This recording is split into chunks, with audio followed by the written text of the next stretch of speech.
एक और पेशी, और उस पेशी में आज सिर्फ कंक्रीट ये है कि DGFIA जो है वो आज खुद पेश हुए, और आज जो उन्होंने अपनी महकमे का नौहर जो पड़ा है वो मेरे लिए बड़ा कंसर्न का बायस है कि आज उन्होंने एडमिट किया है कि ना कैपेसिटी है उनके डिपार्टमेंट के पास, ना कोई सीरियसनेस है, और मेरे केस के ऊपर जो लोग काम कर रहे थे शायद उनके ख़िलाफ़ उन्होंने कोई महकमाना जो है वो गफलत करने के ऊपर उनके कोई कार्रवाई भी शुरू की है। लेकिन आज जो 2-3 इम्पॉर्टेंट चीज़ें हैं, पहली चीज़ ये है कि ये एतराफ़ DGFIA ने किया है कि कोई भी सरकारी कोई डॉक्यूमेंट या कोई ऐसा MOU गवर्नमेंट टू गवर्नमेंट जो है या किसी जो सोशल मीडिया हमारी साइट्स हैं उनके ऊपर कोई भी ऐसा ना मीडिया के साथ, ना फेसबुक के साथ, ना किसी और के साथ जो है वो गवर्नमेंट ऑफ पाकिस्तान का कोई एग्रीमेंट नहीं है, जिसकी वजह से ना अकाउंट्स को जो है वो पूछा जा सकता है, ना उनके ऊपर जो आने वाला मवाद है उसको कहीं पर भी जो है वो ख़त्म कराया जा सकता है। जो बात वो करते हैं उसको कोई सीरियस नहीं लेता। ये रियासत पाकिस्तान के लिए एक बहुत बड़ा कंसर्न का बायस होना चाहिए कि जो ऐसे सोशल मीडिया जो हमारी साइट्स हैं, वो मीटा है या फेसबुक है या टिकटॉक भी गालिबन उसके अंदर शामिल होगा, जो यहाँ से रेवेन्यू कमा रहे हैं, जो यहाँ से पाकिस्तानियों से जो है वो पैसे लेते हैं, उनके ब्लू टिक के पैसे, कभी एड्स के पैसे, कभी किसी के पैसे, लेकिन वो कहीं पर भी गवर्नमेंट ऑफ पाकिस्तान के साथ कहीं भी किसी एग्रीमेंट में नहीं है।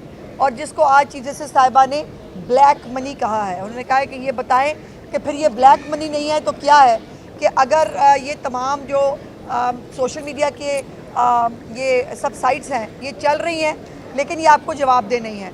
और उन्होंने रोना रोया कि जी हमें कोई सुनता नहीं है, हमें कोई पूछता नहीं है, और हमारी कैपेसिटी भी नहीं है ऑफिसर्स की।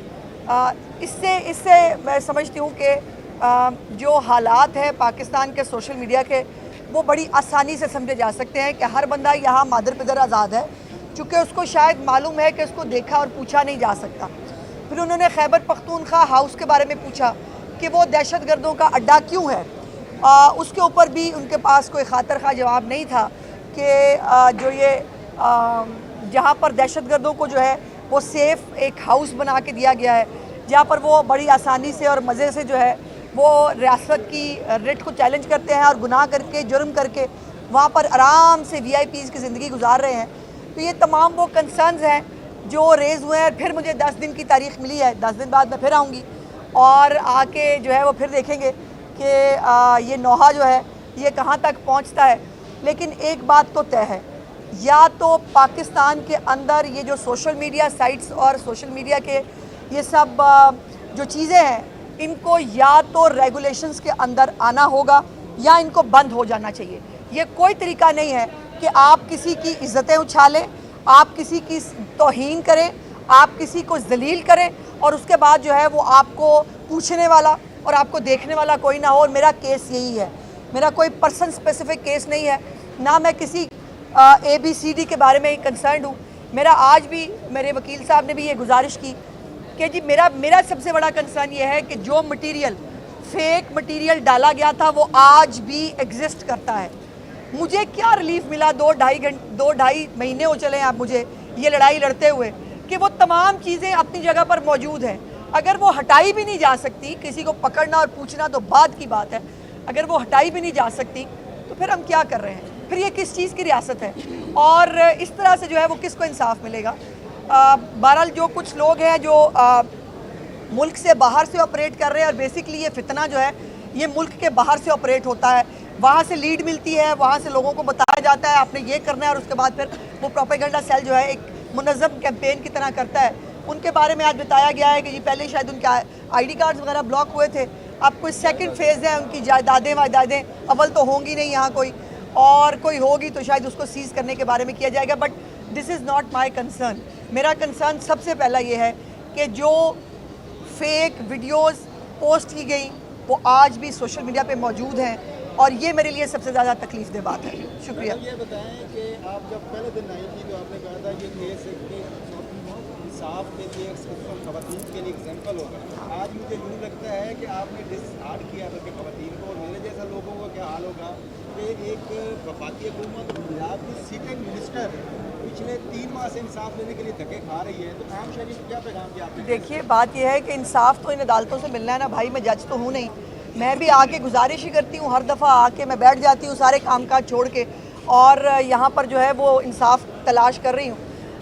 ये इसमें डिसहार्टमेंट नहीं है। देखिए, अगर डिसहार्ट होता तो सबसे पहले मैं घर बैठ जाती। ये 2-2.5 महीने की इस मुशक्क़त से मुझे क्या मिल रहा है सिवाय इसके कि मुझे बार बार अपनी तौहीन महसूस होती है। आपके साथ में जाके यहाँ आके बात करती हूँ तो मेरे लिए कोई इज़्ज़त का मुकाम तो नहीं है, मेरे लिए एक तौहीन है, एक तकलीफ़ है कि बार बार मुझे लोगों को याद कराना पड़ता है कि जी मेरा एक फ़ेक वीडियो का केस आया था। मेरे लिए भी बड़ा आसान है, मैं घर बैठ जाऊँ, 2 लोग 2-4 दिन में शायद भूल जाए, लेकिन नहीं, मैं उन्हीं औरतों के लिए लड़ रही हूँ कि ये रूल्स रेगुलेशंस बन जाएं। इस सोशल मीडिया को कहीं ना कहीं, पूरी दुनिया में सोशल मीडिया कहीं बेलगाम नहीं है, हर मुल्क में रेगुलेशंस मौजूद है और रेगुलेशंस के साथ ही इसको देखिए, जो आपके अगर आपका हक है आज़ादी इज़हार राय, तो उसके साथ मेरे भी बहुत सारे हकूक़ जुड़े हुए हैं। आपको ये हक किसी ने नहीं दिया बुनियादी हकूक़ के नाम के ऊपर कि आप मेरी इंसल्ट करें, आप मेरी तौहीन करें, आप मेरी फेक वीडियोस बना के जो है वो डालें और मुझे जो है वो अंडर प्रेशर लाकर मेरी कैरेक्टर असैसिनेशन करने की नाकाम कोशिश करें। अल्लाह पाक जो है औरतों का कैरेक्टर बहुत बुलंद अल्लाह पाक ने बनाया है, उसके कदमों के नीचे जन्नत है, इससे बड़ा कैरेक्टर अल्लाह पाक नहीं दे सकते। और कोई ABCD जो है राह चलता वो उसको कुछ नहीं कर सकता, लेकिन इसके लिए फ़ाइट करनी पड़ेगी, इसके लिए लड़ना पड़ेगा। और मैं अपना केस, जैसे मैंने कहा कि मेरे लिए बड़ा आसान है कि मैं इसको, अब तो बहुत महीने हो गए, 2-2.5 महीने, ये शायद मैं अगर ना आऊँ तो ये केस दब भी जाए, लेकिन ये मेरी लड़ाई है उन औरतों के लिए जिनके साथ ये होता है और वो यहाँ आकर 2.5 महीने 3 महीने रुलते नहीं हैं। मैं रुलने के लिए तैयार हूँ। मैडम, आप जजेस से इंसाफ लेने के लिए आ रही हैं, अब जजेस को सड़कों के ऊपर इस किस्म की बातें सुननी पड़ी है, वो इंसाफ लेने के लिए कहाँ जाएंगे? अब चीफ जस्टिस को जिस किस्म की बातें सुननी पड़ी हैं उनसे तो आप इंसाफ लेने आई हैं, वो इंसाफ लेने के लिए कहाँ जाएंगे? देखिए, बात यह है, यही तो बात है कि सोशल मीडिया के ऊपर कोई भी सलामत नहीं है। जो भी किसी एक स्पेसिफिक फितना पार्टी के एजेंडे के ख़िलाफ़ चलेगा या उसकी जो है वो उसके मर्ज़ी के ख़िलाफ़ बात करेगा, उसको बुली होगा। वो बुली होगा, वो वकील हो, वो जज हो, वो क्रिकेटर हो, वो फ़नकार हो, वो सियासतदान हो, उसको इनके पास सबसे बड़ा वेपन है बुली करना। हम सबको एज ए नेशन इनके ख़िलाफ़ खड़ा होना होगा कि बुली होने से ना हम डरते हैं, ना हम घबराते हैं और ना हम पीछे हटेंगे। और जो जजेस साहिबान के साथ और ख़ास तौर पे स्पेसिफिक जो चीफ साहब हैं उनके बारे में जो हो रहा है, बाय द वे हमारी CJ के बारे में भी वो फलक जावेद क्या क्या नहीं बोल रही है, क्या क्या नहीं कह रही है।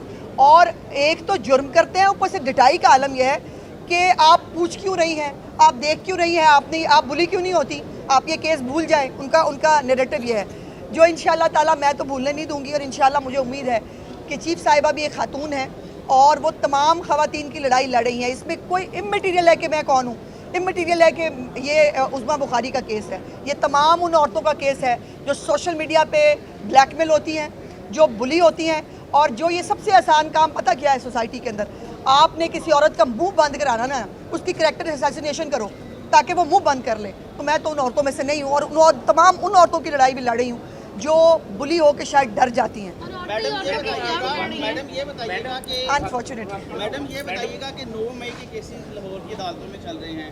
Chief justice Lahore high court ने आपकी हुकूमत को वहाँ पर जजेस तैनात करने के लिए नाम भिजवाए हैं, लेकिन अभी तक वहाँ पर जजेस तैनात नहीं हुए। एक तरफ आप ये कह रहे हैं कि रियासत से बगावत और इंसाफ में तखीर नहीं होनी चाहिए, दूसरी तरफ आपकी हुकूमत जजेस नहीं लगा रही वहाँ। नहीं, ऐसा नहीं है भाई। अभी मुझे याद है लास्ट कैबिनेट के अंदर भी ये एजेंडा आइटम था और उसके ऊपर जो है वो मेरी कुछ इसके ऊपर कुछ डिसेंट है, वो मैं पब्लिकली यहाँ नहीं करना चाहती। होना तो ये चाहिए कि पैनल भेजा जाए, लेकिन हमें स्पेसिफिक नाम भेजे गए हैं, वो चीफ मिनिस्टर साहिबा ने गालिबन उसकी मंजूरी भी दे दी है, तो वो जल्दी हो जाएगा। बात यह है कि एक केस, उसके ऊपर एक स्टे, फिर ये लाहौर के मामलात इस्लामाबाद से मामलात पेशावर, ये तो हो रहा है भाई इस मुल्क के अंदर। ना जुरिस्डिक्शन की कोई कैद रह गई है इस मुल्क के अंदर, ना कोई कॉज ऑफ एक्शन होता नहीं, स्टे पहले आ जाता है भाई। इमरान खान को मिलिट्री कोर्ट ले जा सकते हैं, उसके ऊपर अगलों ने नोटिस कर दिया। अब इसके बाद मैं खुद वकील हूँ, मुझे शर्म आती है, यकीन मानो ये देख के। ये हो गया है कोर्स। आप कॉज ऑफ एक्शन हुआ ही नहीं है, आपने उसके ऊपर नोटिस कर दिए हैं। ये आलम है, झूठ बोलने की इंतहा है। अब वो कल से परसों से गंडापुरा अपनी खफत मिटाने के लिए, चूँकि वो पहुंच नहीं सका, अब वो खफत मिटाने के लिए हम गोलियां मारेंगे, हम फलाना करेंगे, पुलिस वालों ने गोलियां चलाई। मैं कैटेगोरिकली जो है ये बात चैलेंज कर रही हूँ, पंजाब पुलिस में किसी के पास उस दिन गन नहीं थी, सिर्फ टीयर गैस गन्स मौजूद थी। कोई भी असला, आतिशी असला जो है वो पुलिस के पास मौजूद नहीं था, तभी तो 25 पुलिस वाले जो हैं वो हर्ट हुए हैं। तो मुझे दिखाएं ना, कोई मुझे पीटीआई का बंदा दिखाएं जो ज़ख्मी हुआ हो। ज़ख्मी कौन हुए हैं? पुलिस वाले। 25 पुलिस वालों को जो है वो मार मार के धुआं कर दिया, सिर फाड़ दिया लोगों के। ये दहशतगर्द जमात है, एक इवेंट नहीं, सीरीज ऑफ इवेंट्स हैं जो साबित करती है कि ये दहशतगर्द है और ये दहशतगर्दी से बाज नहीं आ सकते। केपी के हाउस जो है वो दहशतगर्दों की इमारत है, जिस तरह सीजे साहिबा ने भी कहा है, तो इसका मतलब है सीएम केपी के अली अमीन गंडापुरी की सरपरस्ती कर रहे हैं। जाहिर है। और फिर ऑप्शन क्या है रियासत के पास? गवर्नर राज है, क्या है, किस तरह आप क्या सजेस्ट करती हैं कि अगर दहशतगर्द वहाँ हाउस में छुपेंगे तो ये तो देखिए मोहसिन, एज ए डेमोक्रेट मैं कभी भी गवर्नर राज की उसकी हमायती नहीं हूँ, लेकिन सवाल ये है केपीके में दहशतगर्दी की आग लगी हुई है, रोज़ दहशतगर्दी के वाक़यात हो रहे हैं, लेकिन जो नेहरू है वो बंसी बजा रहा है आराम से बैठ के, या वो टांगों पर टांगे रख के वो सस्ती सी अदाकारी करता है, वो वाहियात किस्म के सिर हिलाता है और वो गाने गुने टिकटॉक बना के वो जो है वो बच्चों को लड़ा के पाकिस्तान के पख्तूनख्वा के हमारे बच्चे जो हैं, जिनके हाथों में लैपटॉप होने चाहिए, जिनके हाथों में डिग्रियां होनी चाहिए, जिनके हाथों में जिनको बाइक्स मिलनी चाहिए, जिनके वजीफ़े होने चाहिए, उन सबको जो है आपने पेट्रोल बम पे और पुलिस के साथ लड़ने पर लगा दिया और फिर आप इसको जंग बना रहे हैं। खैबर पख्तूनख्वा वर्सेस पंजाब, नो, ये नहीं हो सकता। आप एक सूबे का वज़ीर आला होकर दूसरे सूबे पे लश्कर कशी करने आ रहे हैं, आप फेडरेशन को नुकसान पहुंचा रहे हैं। और राना सनाउल्लाह साहब का वो एक जुमला बड़ा इंपॉर्टेंट है कि ये पाकिस्तान को किसी हादसे से दो चार करना चाहते हैं, आई ऑल्सो मीन इट, ये दुरुस्त है। ये अगर इमरान खान अपनी सियासत के लिए, अपने गुनाह छुपाने के लिए पाकिस्तान को, पीटीआई की जो है वो तंजीम को इस्तेमाल करते हुए, दहशतगर्द तंजीम को किसी भी हद तक जा सकता है, इस मुल्क को नुकसान पहुंचा सकता है, तो रियासत और उसके इदारे और उसके ज़िम्मेदारान को कोई ना कोई फ़ैसला ले लेना चाहिए।